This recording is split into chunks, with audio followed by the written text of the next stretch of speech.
Halo semuanya, selamat datang di channel ST Media dengan gua Erwin. Dimana seperti biasa hari Minggu sore kita ada episode talk aja, dimana kita akan ngobrolin aja beberapa hal yang gua rasa semoga obrolannya cukup berfaedah. Amin. Lu harusnya nunggu gua ngomong aja sih, Betul, karena agak mengganggu ya di situ. Tapi di sini yang agak berbeda, Ska tidak in frame untuk video kali ini karena kita agak terburu-buru dan memang pembahasan yang ingin gua keluarkan agak banyak ya. Takut nanti Ska biasanya malah jadi noise di pesannya gitu kan. Tapi nanti gua tetap kasih Ska kesempatan untuk berpendapat. Jadi tenang aja, cuman tidak ada kamera yang menunjukkan ke dia karena kita akan moving sangat cepat di sini ya. Karena banyak banget, gua sampai overwhelm banget.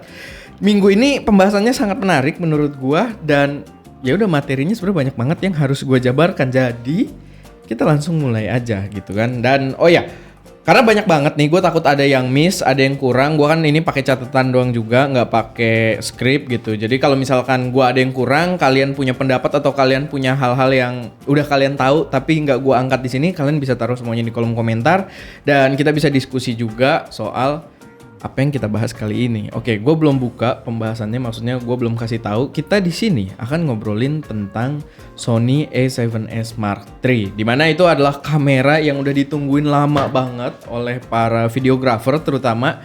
Dan ya udah tanggal 28 kemarin kalau nggak salah, sekitar hari Selasa mungkin ya, Selasa atau seinget gue Selasa, akhirnya launching secara resmi internasional gitu kan. Dan menurut gua ini adalah launching kamera Sony yang apa ya, yang bener-bener gimana ya, menurut gua Sony selamat lah di sini karena sebelumnya kan Canon abis launching EOS R5 gitu kan. Maksudnya keberadaan si A7S Mark III ini agak riskan gitu kemunculannya antara dia, karena dia pasti akan dibandingin banget dengan si R5. Jadi antara dia bakal ya udah kalah gitu atau dia akan survive dan naik. Dan ternyata di sini dia luar biasa survive, luar biasa naik karena membawakan hal-hal yang menurut gua Sony doing it right di momen kali ini. Hadirnya A7S III ini menurut gua membawa poin-poin yang menurut gua tuh apa ya, bener-bener akan sangat mengancam pasar kamera yang sebenarnya udah settle gitu. Kenapa gua ngomong udah settle, nanti gua akan bahas ya. Karena di sini dia mengancam satu kamera yang kemarin udah sempet naik duluan gitu, bukan si EOS R5. Oke, jadi langsung aja di sini. Pertama gue pengen mengapresiasi dulu apa yang hadir di, oh ya by the way ini pencet-pencet, sorry ya kalau kalian kepo, nih laptopnya menarik ya, ada layar di sini. Kalian tungguin nanti malam reviewnya oleh Aldi gitu kan. Gue tidak bisa bahas banyak di sini karena belum launching harusnya di Indonesia nanti malam gitu kan. Jadi ya udah itu aja. Kalian pantau terus channel ST Media. Oke, balik lagi. Gua harus mengapresiasi Sony karena di sini banyak banget update yang menurut gua mostly adalah keluhan gue di kamera Sony. Walaupun memang baru datang di kamera ini doang ya, di A7S Mark III gitu. Untuk yang versi bawahnya atau yang low budgetnya, budget friendly itu belum datang, tapi paling nggak di sini udah jadi starting point yang menurut gua harusnya Canon, Fuji, Nikon dan kawan-kawan tuh berhati-hati di sini. Karena ini adalah drawback Sony terdahulu yang sekarang benar-benar diperbaiki dan ini jadi consideration orang-orang untuk memilih Sony gitu. Maksudnya biasanya ini adalah consideration yang membuat Sony tidak dipilih oleh user baru. Sedangkan di sini dia sudah memperbaikinya, beberapa hal yang sangat penting menurut gue, dan menurut gue ini akan sangat mengancam brand kamera lain yang tadi gue sebutin. Tadi gue belum nyebut Lumix sih, kayak termasuk Lumix gitu kan. Dan oke, langsung aja. Jadi di sini yang gue maksud adalah update dari segi user experience, user interface. Dia benar-benar memperbaharui sistem pengoperasiannya, sistem user experience-nya secara keseluruhan. Pertama, dia menggunakan layar vari-angle. Walaupun di ZV-1 udah ada, tapi kan itu ya memang karena kamera vlogging. Akhirnya sekarang Sony pun menyadari gitu ya, untuk kamera video walaupun yang profesional sekalipun vari-angle tuh udah nggak bisa ditolak gitu ya. Jadi udah ya udah akhirnya semua seperti Lumix layarnya ya kan. Fuji udah ngikut duluan, sekarang Sony juga udah ngikut. Semua seperti Lumix, seperti Canon gitu kan, pakai vari-angle. Dan menurut gue itu langkah yang tepat karena ya untuk kamera yang hitungannya hybrid, kita pasti sering banget gitu buat syuting yang kayak tanpa bantuan orang lain, single shooter gitu, kita syuting sendiri, bisa lihat layarnya dan oke, langsung syuting gitu. Dan ini menarik. Tapi update-nya nggak cuma di layar vari-angle aja, dia udah mendukung touch control yang sangat proper. Oke, jadi touch control ini menurut gua major improvement banget di kamera Sony, karena sebelumnya selalu itu yang gua kritik dari kamera Sony. Tiap ada kamera mantep, kenapa tidak touch, karena itu sangat membantu sebenarnya dalam pengoperasian, termasuk kemarin si ZV-1. Bahkan di ZV-1 versus G7X gua ada ngomong gini, emang sesusah apa sih membuat UI yang menggunakan touch control seperti itu? Kenapa Sony tidak melakukannya? Padahal ZV-1 adalah kamera konsumer. Maksud gua, Fuji aja udah berusaha buat mengimplementasikannya walaupun belum sebagus Canon. Dan sekarang ternyata di A7S3 dia menghadirkan touch control dengan UI yang agak berbeda, diperbaharui gitu. Kalau kalian lihat menunya itu agak berbeda, walaupun menurut gue sih nggak bagus-bagus amat ya. Tapi paling nggak secara fungsional dengan touch controller tersebut, menurut gue itu langkah yang besar dan itu akan sangat jadi pertimbangan antara kamera satu dan yang lainnya. Maksudnya di sini berkurang satu hal yang akan gue kritik gitu dari Sony. Dan touch control itu benar-benar proper ya. Kayak gue tuh ngelihat selain dia bisa buat ngatur settingan, kayak kalau kalian pencet, kalau di Sony FN ya. FN dan kalian bisa ngatur pengaturan di situ layaknya Canon yang suka gue puji-puji terus gitu kan. Kalau kalian lagi previewing gambar, itu juga enak banget karena dia bisa pinch zoom pakai jari, bisa moving gambarnya pakai jari gitu, dan itu membuat the whole experience kameranya menurut gua sangat menarik gitu, sangat bagus. Walaupun brand lain udah ada ya kayak gitu. Di sini Sony agak tertinggal, tapi paling nggak dengan Sony melakukan ini menyebabkan apa ya? Ini jadi threat gitu buat brand lain karena dari segi spek Sony juga udah gila. Selama ini kritik gua di user experience-nya terus dan sekarang udah mantep. Jadi itu gua akan kasih note buat kalian para brand-brand lain yang nonton video ini ya. Kalau kalian punya kekuatan gitu buat ke HQ-nya, ya kalian harus khawatir dengan keberadaan improvement dari segi user experience-nya Sony ini. Karena kita tidak tahu apakah dia akan mengaplikasikannya pada kamera mendatang kayak A7 Mark IV mungkin. Karena A7 Mark IV akan bermain di ranah harga yang kurang lebih mirip-mirip X-T4 gua rasa, atau kawan-kawannya tuh Nikon Z6 dan lain sebagainya. Nah, menurut gua itu akan sangat mengancam. Jadi perlu pay attention, perlu ada improvement yang lebih di situ. Lalu selanjutnya dari segi user experience dulu ada hal juga yang gue nggak terlalu setuju ya. Di sini soal EVF-nya yang punya resolusi, bukan resolusi ya. Jadi ketajamannya tuh 9 juta dot ya, 9 juta pixel. Dimana kamera rata-rata yang lain masih sekitar 5 jutaan pixel. Tapi ya balik lagi kan si Jared sempat bahas ya Sky, dan itu kan dia kayak kurang setuju karena oke lah gambarnya tajam gitu di EVF-nya, tapi fontnya pecah-pecah gitu, dan itu memang agak mengganggu sih. Itu khas banget kamera Sony fontnya pecah-pecah gitu. Cuman kan memang selama ini layar mereka kurang bagus gitu buat dilihat, jadi ya kayak mungkin lebih dari di layarnya gitu, bukan karena fontnya. Tapi ternyata EVF-nya udah mantep, itunya masih pecah-pecah gitu. Berarti emang fontnya win ya? Iya, berarti fontnya. Cuman maksud gue gini, kenapa dia bikin EVF-nya yang high resolution? Kenapa nggak layarnya gitu kan? Layarnya tuh gua rasa ya kalau yang gue lihat di Jared ya kayak masih sama gitu. Iya, cuman bedanya juga dia udah vari angle dan sudah touch control. Paling nggak itu tetap gua apresiasi. Ini kepencet mulu. Waduh, jadi kebuka. Paling nggak itu tetap gua apresiasi, tapi maksud gua ayolah agak layarnya tuh dibikin lebih friendly gitu ya, lebih tajam, lebih gampang, bisa diandalkan untuk mengatur fokus pulling gitu kan. Jadi ya menurut gue itu akan jadi nilai plus yang kuat banget. Entah kenapa dia tidak melakukan itu. Mungkin balik lagi ada fitur yang harus agak, jadi jangan mantep-mantep banget gitu. Ada yang dikurangin biar brand lain bisa jualan gitu kan, mungkin gitu. Gue nggak tahu, tapi ya itu sedikit pendapat dari gue. Lalu selanjutnya masalah low light. Gue nggak tahu di sini kan sebenarnya waktu masih rumor dia bilang sensornya kan Supreme Pixel ya, pixelnya gede, membawa low light yang lebih mantap. Tapi gue selama lihat videonya, video demo produk showcase-nya Sony dan juga video reviewnya Jared Polin, bukan review ya, previewnya Jared Polin dan yang lainnya, gue nggak terlalu melihat demo low light yang terlalu ditonjolkan sih. Gue nggak tahu, ya kan? Maksudnya kalau menonjol banget kan kita pasti yang kayak ini enggak ya. Di zaman A7S2 gitu kan. Nah, ini di A7S3 enggak ada demo low light yang ditonjolkan banget yang membuat kita tuh amazed gitu akan low lightnya. Dan enggak ada. Mungkin ya sebenarnya sih dari A7S Mark II itu udah mantep banget memang low lightnya. Mungkin improvement di sini enggak terlalu signifikan dari si A7S gitu Mark II. Iya, mungkin ya. Tapi Ya maksud gua sekelas A7S Mark II aja kalau kita ngomong soal low light udah raja gitu. Nggak ada yang ngalahin gitu brand lain kan, dengan dia pixelnya memang lebih besar karena dia cuma 12 megapiksel di sensor full frame gitu kan. Jadi ya itu apa ya? Ya menurut gua low light udah nggak usah ditanya lah ya. Cuman sebenarnya dari 12 megapiksel itu ada batasan lagi nantinya. Nanti kita bahas lagi apa batasannya. Tapi di sini gue mau masuk dulu ke selanjutnya. Sekarang dia udah membawa 4K 120.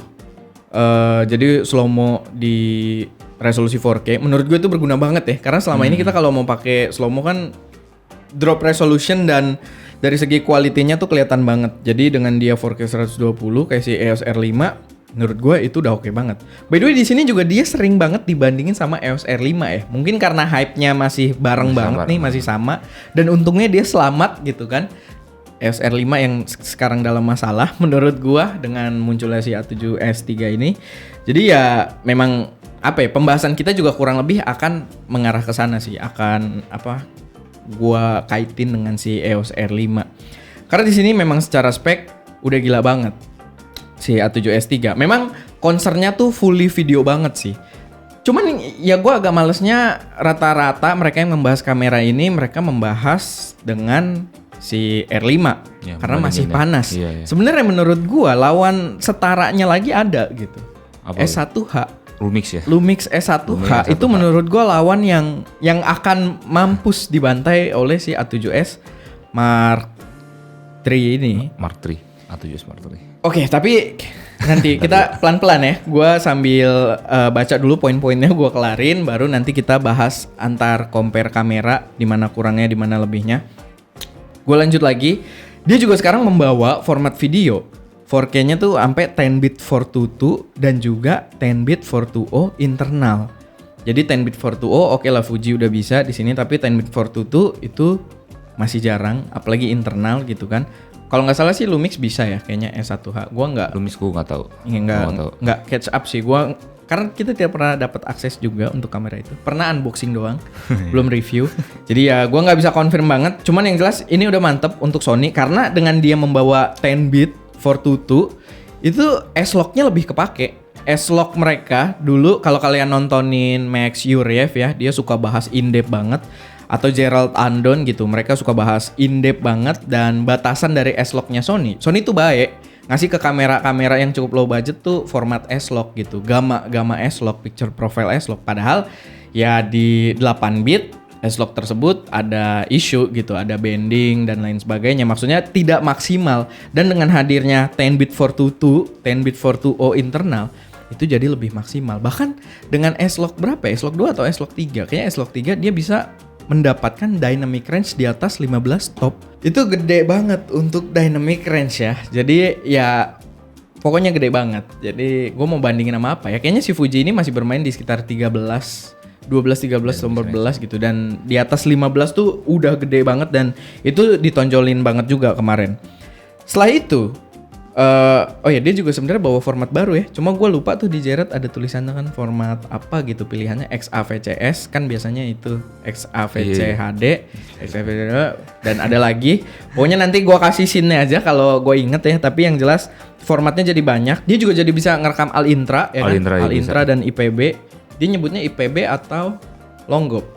Gue nggak tahu tuh, karena beda. Kalau Canon Longgop nyebutnya, Fujifilm IPB. Ya gue kurang pay attention ya juga di situ. Tapi yang jelas dia bisa mode compressionnya Al Intra dan juga yang mode Longgop gitu, Long Graphic of Picture kalau nggak salah ya panjangannya. Tapi ya itu pokoknya secara kompresi internal juga udah ada pilihannya. Jadi ini memang ditujukan buat profesional banget. Dan yang mantep lagi menurut gue, HDMI-nya dia menggunakan full size HDMI. Which is berarti dia sih mengklaim kestabilan data yang dikirim gitu lebih kuat, dan memang di sini dia mendukung RAW 16 bit. 16 bit ini. RAW 16 bit loh. Ini yang menarik juga sebenarnya buat dibandingin sama si Canon. Kalau kita ngomongin bahasa RAW ya, kalau kita ngomongin RAW di kamera, gua rasa RAW ini walaupun dia eksternal, dia internalnya nggak ada RAW. Menurut gua ini akan lebih berguna dibandingkan internal 8K RAW-nya Canon. Kecuali kalau Canon punya 4K RAW ya. Karena dia tidak ada, jadi menurut gua RAW di EOS R5 jadi tidak berguna dengan 8K. Karena ya itu, ngeditnya berat, Yap.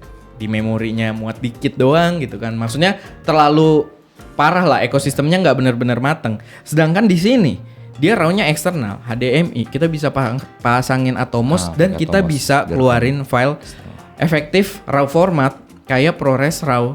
Jadi dieditnya juga lebih gampang, filenya lebih kecil, efektif lah pokoknya hitungannya gitu kan. Makanya orang banyak yang nyebutnya efektif RAW format juga. Dan itu akan jauh lebih useful menurut gua dibandingkan dengan 8K RAW-nya Canon.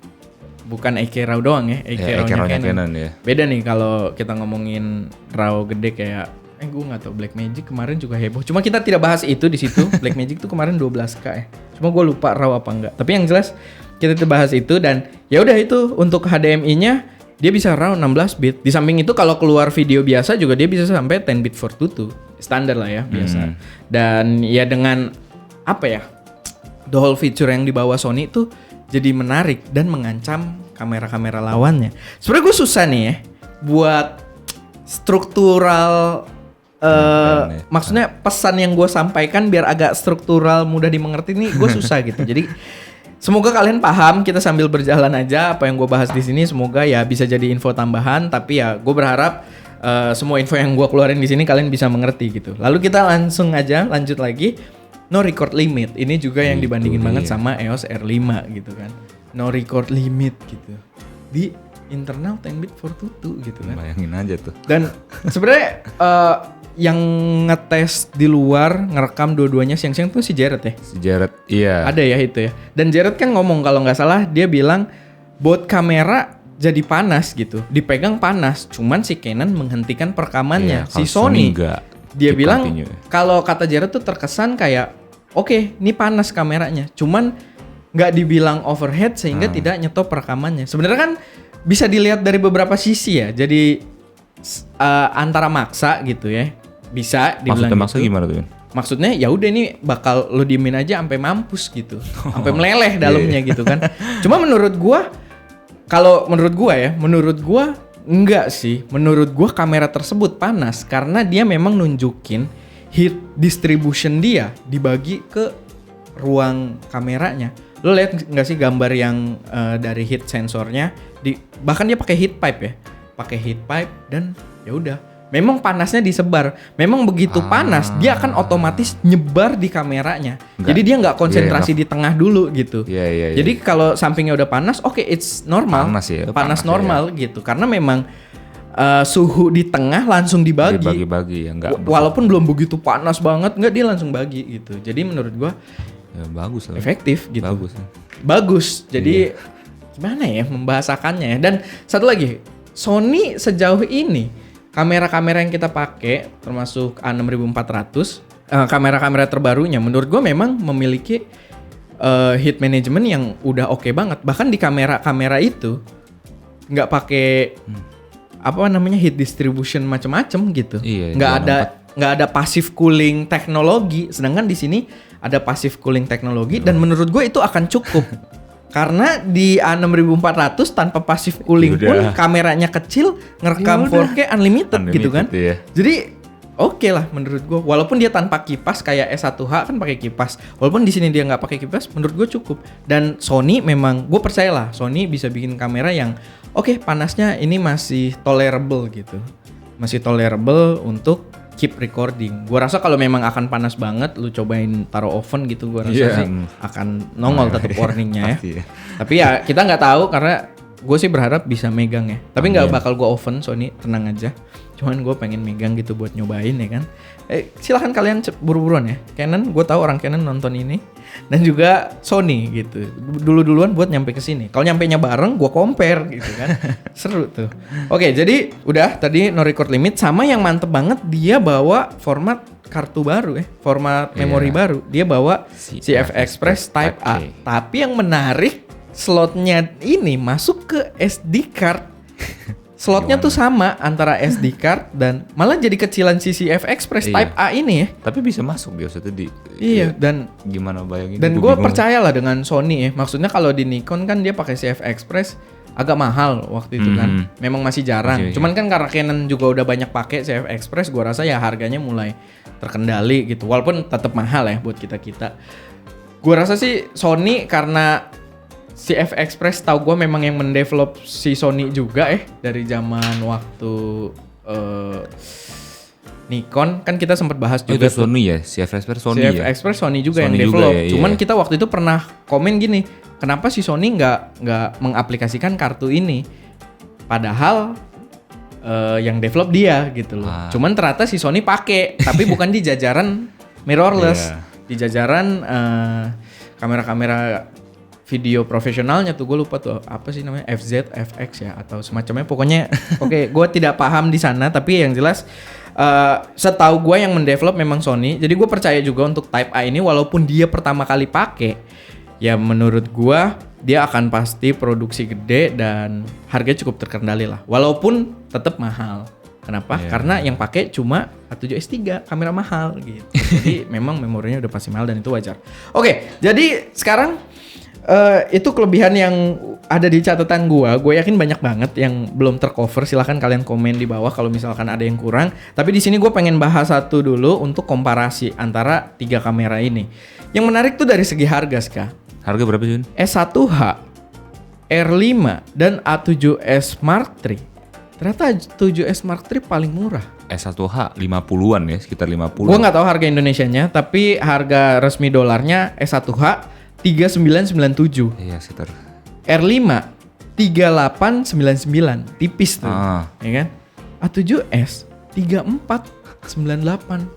Jauh. A7S Mark III dan lumayan. Menurut gue tuh menggoda banget ya. Dia sih dibandingin, gue baca artikel dibandingin generasi yang sebelumnya A7S Mark II, dia cuma berbeda gap $500. Cuman dibanding para pesaingnya ini, dia lebih murah. Iya. Dan itu menurut gue jadi menarik karena lebih murah. Iya, fiturnya juga. Dan apa ya, the whole ekosistemnya Sony gitu. Sekarang kalau kita bandingin dengan R5 oke lah kalau kita ngomong lensa ya. Yeah. Karena dia RF udah cukup lama lah gitu di develop lensanya. Nah S1H Elmon Alliance itu kayak lensanya pilihannya tidak sebanyak itu. Walaupun udah berjalan cukup lama. Ada konflik kepentingan juga gua rasa. Gua rasa ada konflik kepentingan antara si Leica sama si Lumix dan si Sigma. Sigmanya aja bikin kamera juga gitu kan. Sigma masuk Sigma FP.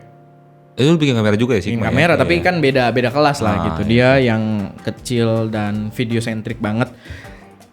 Tapi maksud gua ya jadi menarik gitu di sini dengan price range si A7S 3 dibandingin pesaingnya. lebih murah Iya, gitu. Iya. Karena ekosistem Sony cuy.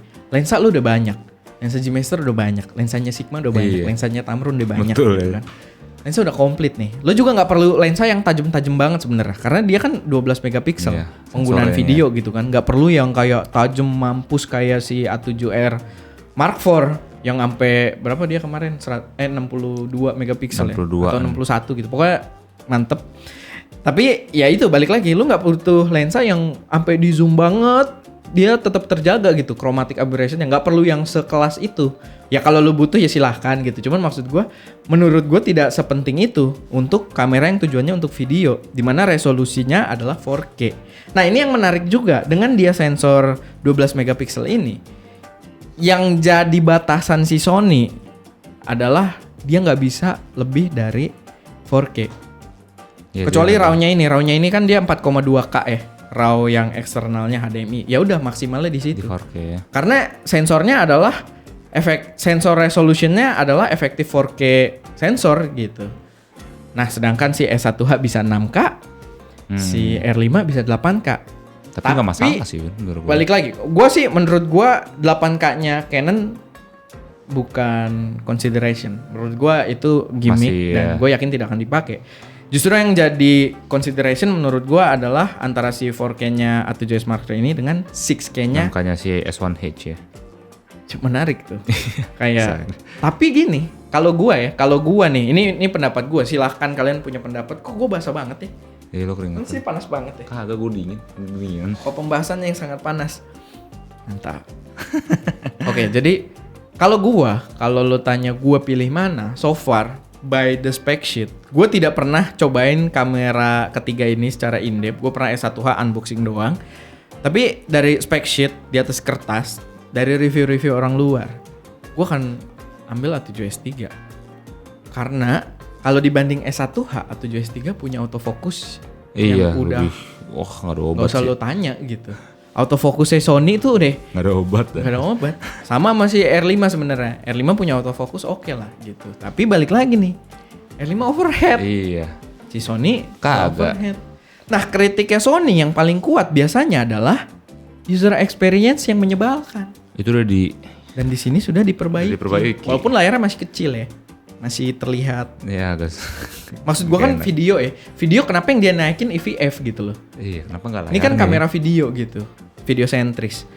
Kenapa nggak layar gitu? Gue lebih setuju gitu kalau layar. Tapi balik lagi mungkin janji-janjian dengan brand lain ya. Gue nggak tahu ya. Gue nggak mau menjudge. Tapi ya itu. For me, A73, A7S Mark III, gue rasa adalah yang paling menggoda di antara ketiga ini untuk saat ini. Walaupun balik lagi si A7S3 ini belum bisa mengalahkan user experience-nya R5, gue yakin dari segi layar aja kita udah bisa lihat. Kelihatan ya. Lalu resolusinya tidak bisa mengalahkan S1H gitu kan. Paling S1H sekarang yang dia strong point-nya adalah Netflix certified kan. Itu strong point nih ya. Strong point. Nah, Bisa nggak tahu nih Netflix. si A7S3 nanti bakal mendapatkan itu apa enggak. Tapi dari sudut pandang video production profesional, menurut gua ini kamera yang sangat menarik, kamera yang sangat mengancam para lawan-lawannya, dan ini adalah update yang bersejarah dari Sony. Apalagi itu ya, UI itu. UI-nya Itu sih, bersejarah, gue yakin. Karena capek. udah ya. lama banget Sony itu tidak mengupdate itu. Jadi itu aja kayaknya buat video kali ini ya. Silahkan kalian yang punya komentar taruh semuanya di kolom komentar, yang punya pendapat, yang punya informasi yang mungkin lebih, belum ya. gua angkat di sini. Silahkan taruh semuanya di kolom komentar, dan silahkan komen juga tuh soal perbandingan dengan R5 atau dengan S1H, mana yang menurut kalian sebenarnya lebih oke, mana yang pas dengan workflow kalian dan lain sebagainya. Mari kita diskusi di kolom komentar, kita rame-ramein. Tapi yang jelas gue suka dengan peluncuran kamera ini dan gue pengen nyobain ya Sony. Itu aja sih ya. Gue bingung nih mau ngomong apa lagi. Soalnya nih sendiri doang. Ska dikasih kamera juga sebenarnya ngomongnya dikit sih. Jadi oke.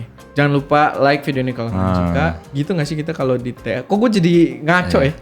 Jangan lupa like video ini kalau kalian suka, share ke teman-teman kalian yang mungkin tertarik, dan pastinya subscribe ke channel SM Indonesia supaya kami terus memberi konten yang lebih berkualitas dan bermanfaat di masa mendatang. Jangan lupa pokoknya kasih komentar kalian di bawah ya soal kamera-kamera yang kita bahas ini. Dan ya itu aja. Gua Erwin, di belakang kamera ada Ska. Kemarin tuh gua ada baca tuh, ada yang nyaranin apa ya? Be productive, never surrender. Enggak sih. Enggak sih. Itu malu. Ska, gua tahu Ska. Gua Erwin, di belakang kamera ada Ska, dan besok hari Senin. Kan sedih ya. Jadi bete gitu. Emang itu ya? Kalau orang kerja. Pokoknya dia bawa Senin dah. Seinget gua. Pokoknya nanti kalau komennya ada gue tunjukin. Tapi ya udah itu aja guys buat video kali ini. Kita terlalu banyak mengulur waktu, dan terima kasih buat kalian yang udah nonton sampai detik ini. Itu mantep parah. Oke, dadah guys. Dah. Sayonara.